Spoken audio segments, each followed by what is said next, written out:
এরপরে প্রশ্ন হলো, এক ব্যক্তি মনে করেন সকল ক্ষেত্রে রাসূল করিম সাল্লাল্লাহু আলাইহি সাল্লামকে মান্য করা জরুরি নয়, তার মতে নবীজিও মানুষ ছিলেন, ফলে তারও ভুল ত্রুটি হয়েছে। এই ব্যক্তি সম্পর্কে শরীয়তের অবস্থান কি?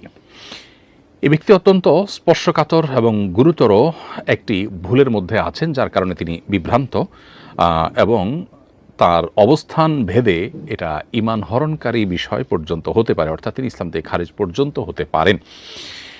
বিষয়টি হলো মূলত নবী করিম সাল্লাল্লাহু আলাইহি সাল্লাম সম্পর্কে একজন ঈমানদারের যে বিশ্বাস থাকা আবশ্যক এবং হাদিসের আলোকে, সেটি হলো যে দ্বীনি বিষয় এবং শরিয়ার বিধিবিধানের ক্ষেত্রে নবী করিম সাল্লাল্লাহু আলাইহি ওয়াসাল্লাম তাকে অনুসরণ করতে আমরা বাধ্য, এবং এক্ষেত্রে তিনি ভুল ত্রুটি থেকে পবিত্র। অর্থাৎ এমনটি হয়নি যে তিনি ভুলে কোনো বিধান বলে ফেলেছেন এবং এই অবস্থায় তিনি দুনিয়া থেকে চলে গেছেন, ভুল কিছু ভুলে গেছেন, ভুল কিছু করে গেছেন, ভুল কোনো জায়গায় রেখে গেছেন, এরকম কোনো সম্ভাবনা একেবারেই নেই বললে চলে।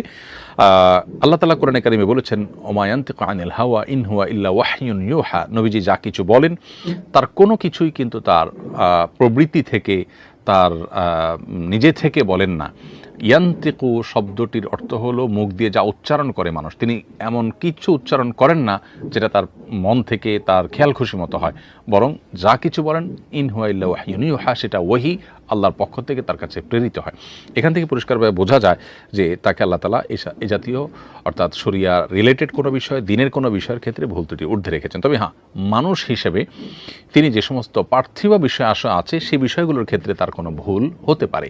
সেই ভুলটা অপরাধের লেভেলে না, মানুষ হিসাবে যে ভুলটা হতে পারে, ধরুন 2 রাকাত তালা নামাজ তিনি পড়তে গিয়ে 3 রাকাত পড়ে ফেলেছেন, বা 4 রাকাত তালা নামাজ তিনি 3 রাকাতের পড়ে বৈঠক করে ফেলেছেন, এটা মানুষের ভুল, এটা হতে পারে।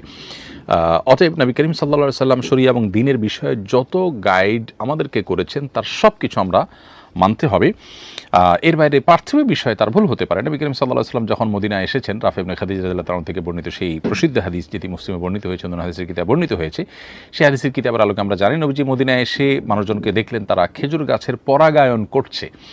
তো পরাগায়ন দেখে নবী সাল্লাল্লাহু আলাইহি সাল্লাম খেজুর গাছের এই যে আপনার পরাগায়ন প্রক্রিয়া, এটা তিনি মক্কায় দেখেননি, সেখানে খেজুর গাছ এরকম ছিল না, নেই।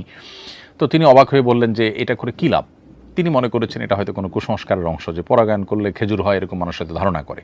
তিনি কৌতূহলী প্রশ্ন করেছেন। তখন সাহাবা একরাম ওই বছর পরাগায়ন করেননি, এবং পরাগায়ন না করার ফলে খেজুরের ফলন হয়নি। এরপরে সাহাবীরা নবীজির কাছে আসার পর তিনি বললেন যে আনতুম আ'লামু বিউমুরি দুনিয়াকুম, তোমাদের দুনিয়ার কাজে তোমরা আমার চাইতে আরও ভালো জানো, সো আমি তো তোমাদেরকে জাস্ট প্রশ্ন করেছিলাম। তার মানে দুনিয়ার ক্ষেত্রে নবী সাল্লাল্লাহু আলাইহি সাল্লামকে, তার কোনো কথাকে মানুষ যদি মনে করে যে না এক্ষেত্রে আমাদের অভিজ্ঞতা ভিন্ন, তো মানুষ ভিন্ন কিছু করতে পারে, কিন্তু দিন